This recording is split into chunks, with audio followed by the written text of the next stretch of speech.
So while Biden spent 4 years trying to kill American energy, Trump just flew the future across the country in a cargo plane. A nuclear reactor, small enough to fit inside of a van, let me say, powerful enough to light up 5,000 homes, just landed at Hill Air Force Base, and China's probably having nightmares about what this means.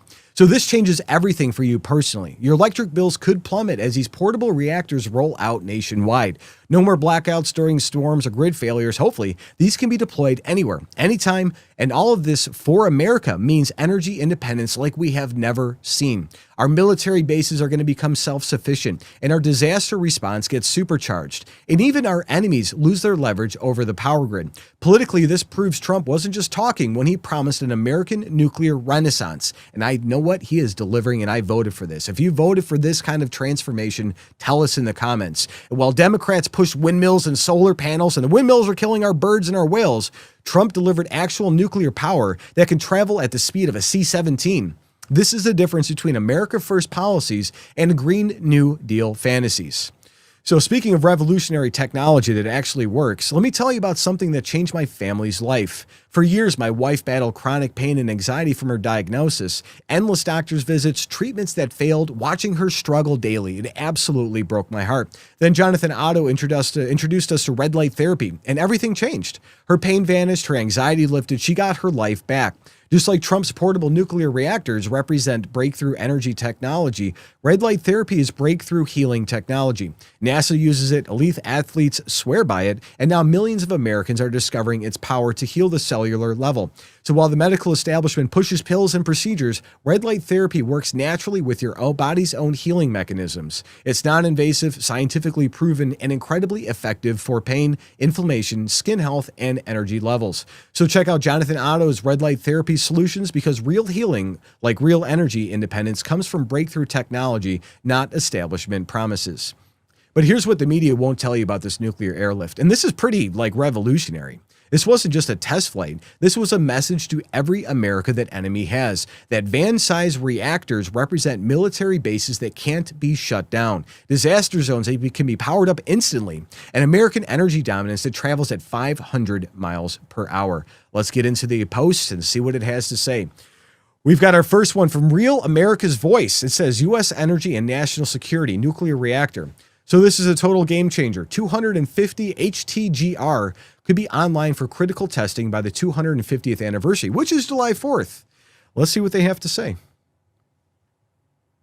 Yeah, it's a big deal, John. And I've been following the rapid capabilities under Trump, the Defense Acquisition Executive Order codified by the NDA. I've been with Space Command, with the Navy, with Hegseth, and building our submarines, and at the Bath Iron Works in Maine, where they make our guided missile destroyers. It's been an amazing run, but this is a game changer. And happy Chinese New Year today, because they tested a new SMR, or high temperature gas cooled reactor, recently, and they're pushing with the new Chinese industrial chain alliance in China, with 60 organizations involved, trying to get small scale nuclear reactors out at scale. But they can't do it like us. And this was the first trip I went out with the Secretary of Energy and the Assistant Undersecretary of War, Mike Duffy, out to March Air Force Base from Andrews, Joint Base Andrews, and then loaded up on a C-17 with a nuclear reactor on board, a 5-megawatt device that was developed by Valor Technologies, an incredible young company,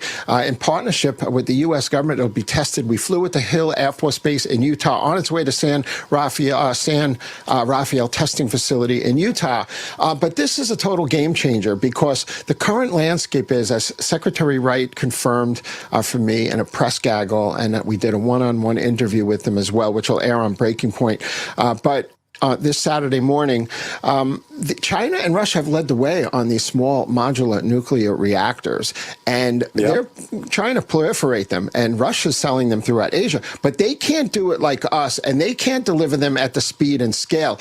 Trump's executive order, 4 nuclear executive orders, along with Chris Wright, an MIT graduate who's been pushing for a nuclear renaissance in combination with all forms of energy, fossil fuels, speeding up permits on federal lands, fracking, natural gas, and oil.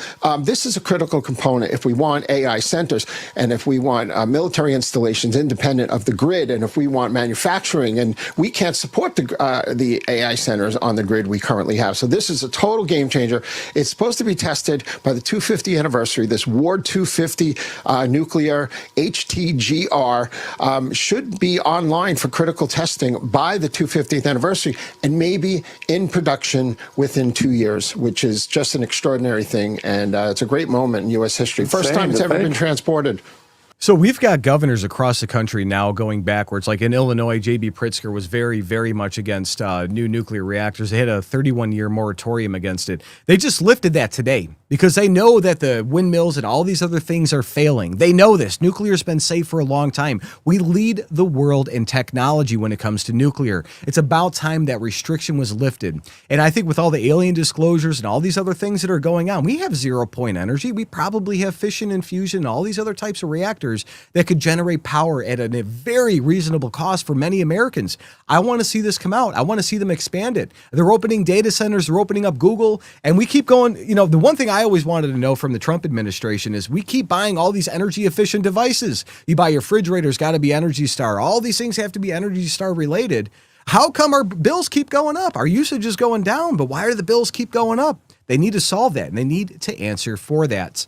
So this opens up the big picture promise. Now let's see where this game-changing reactor actually came from. We've got an ex post here from Daniel Silvis saying, proud moment for Riverside County, Inland Empire, California.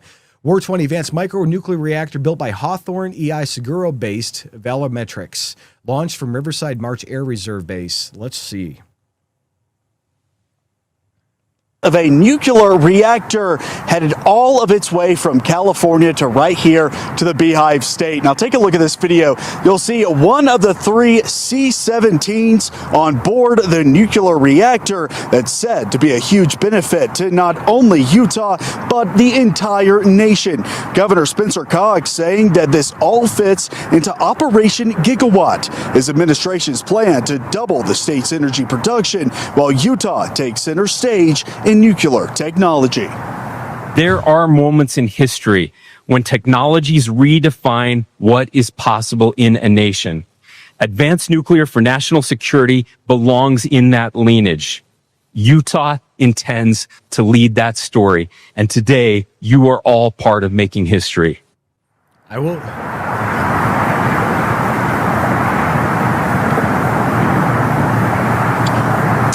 And that nuclear reactor is set to be operational by July 4th, the country's 250th birthday. Now, coming up at 10, I'll have a lot more on what this reactor will be doing and what the benefits for Utah will be. But for now, live here at Hill Air Force Base, Jake White, ABC4 News.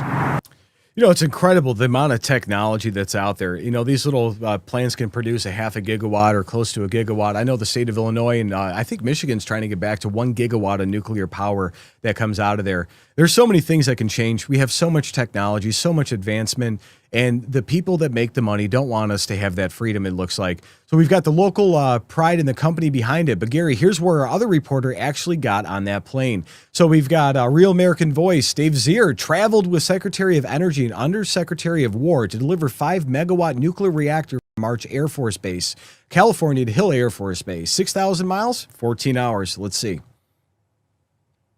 The U.S. Air Force just hauled a full micro-reactor, the Ward 250. They hauled it across state lines in a series of C-17 transports.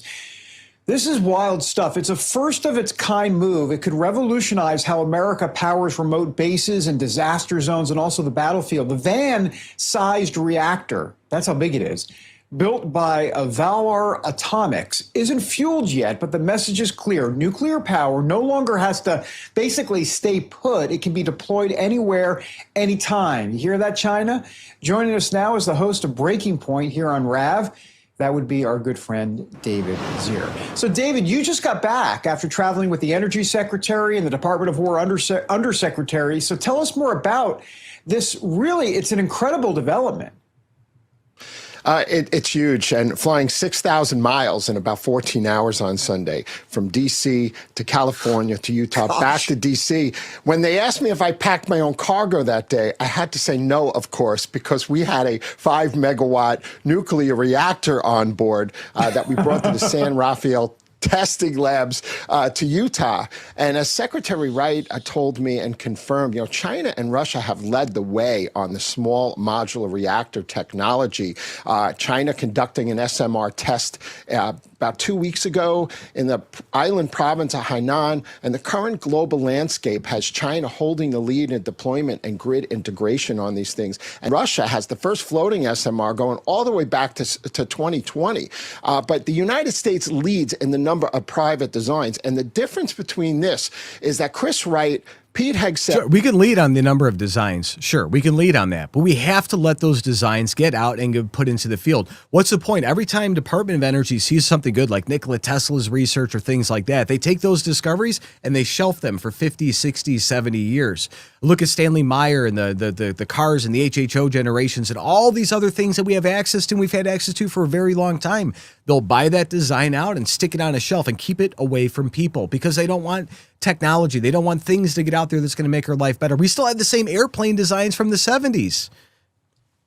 And Trump are focused on nuclear energy. And we're facing a nuclear renaissance because if these things test well, according to Trump's executive orders, to get this reactor online with critical performance by the 250th anniversary of America and being deployed in about a year or two out there, we can scale these things by the thousands, something no other country can do for civilian, AI, production, manufacturing, and military applications here and globally. So I think it's crazy. I know this isn't 0-point energy or anything like that, but these are modular nuclear reactors that we've had designs for since the 1970s, but they never allowed them to be implemented. Could you imagine us being able to, like, we could power nuclear reactors on ships and all over the place, but if you have a devastated city or you have like different states where it's like very long transmission lines, they could buy a plot of land and stick a couple of these things in there and power entire portions of states for almost nothing with no oversight and very, very safe. Our guy was literally there for the journey. And now let's see what happened when they landed. From the Department of War, not the DOE anymore. Sorry, the DOD, it's DOW. The next generation nuclear reactor has been successfully loaded from the C-17 and left Hill Air Force Base. Historic milestone. Let's see what Trump had to say. I've signed an order directing and approval of many new nuclear reactors. We're very much into the world of nuclear energy. If we don't have reliable energy for our basing, for our troops, whether forward deployed or domestically, we're vulnerable. So by having small modular nuclear capabilities, which are rapidly being fielded, that we can use on our bases here and around the world, we're creating an environment where if things happen elsewhere, the military can be relied upon. Spot on. And again, that's the type of leadership we expect from this administration. That's why we voted for Trump, because he knows where all the secrets are at now. He knows the things that can get country going. And he had so much red tape in his last administration. And I think it's kind of a blessing. We had 4 years off where we could actually go back and reanalyze where he was. He came in day one, hit the ground running. Stephen Miller's my spirit animal, so's Marco Rubio. The military confirms delivery, but wait until you hear what the secretary says about the timeline. From Rapid Response 47, we have Secretary Wright celebrates the first ever airlift of a next-generation nuclear reactor. The power for 5,000 homes flying in the belly of a C-17. That thing will be assembled and running in 10 to 12 weeks from now, and there's many companies doing this, and we're partnering with a lot of them. That's the type of things that we want. Let's see. President Trump promised to unleash American energy and initiate an American nuclear renaissance. That's pretty awesome. That's next generation technology, the power for 5,000 homes flying in the belly of a C-17. That thing will be assembled and running, 10 or 12 weeks from now, something like that. I don't want to promise a specific date, but that will be up and running quickly. There's many companies doing this, and we're partnering with a lot of them. But yes, getting the government out of the way, some smart regulatory reform, and just some basic partnerships with private industry. And nuclear power is coming back in America, and it's going to come back strongly. What does that do to our electric bill? Ultimately, of course, it'll drive it down. It'll drive it down. I mean, the answer to energy is always more. If you have more energy, you have lower prices, more opportunity, more businesses, and higher wages. So we had 4 years in the Biden administration trying to shut everything down in the world of energy, and now we're trying to set everything free. And nuclear will be flying soon. Hopefully it flies a lot sooner than that. I was just talking about our energy prices going up, even with all the things that we're buying that's safe, LED light bulbs versus like the incandescent light bulbs that are probably way healthier for you anyways. We keep buying these things to make our energy bills and consumption go down while they do nothing to increase the supply. Yet they're putting in data centers all over the country. But the secretary's talking weeks to get this thing running. Here's a simple truth that ties it all together. From Evangeline, it says the Department of Energy and the Department of War just flew an advanced nuclear reactor from California to Utah.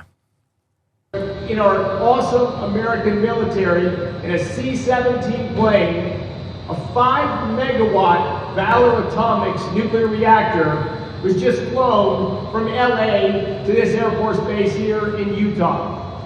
Incredible. 5-megawatt reactor that powers 5,000 homes, flown in the back of a plane. I don't know, ever since I got solar, I kind of know exactly how much my house uses. It's about 1,500 kilowatts a month, and I get good credits from that. I think it's about 1,500 kilowatts. So a megawatt's, what, 1,000 kilowatts? So that literally is 5,000 houses that could be powered from it. It's crazy, from one little reactor.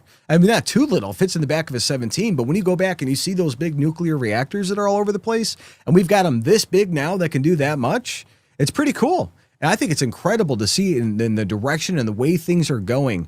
And I really want to thank the Trump administration for doing that. So 6,000 miles in 14 hours, and that's how fast America's nuclear future just moved from California to Utah. And while our enemies rely on massive vulnerable power plants, we now have nuclear power that deploys faster than they can blink.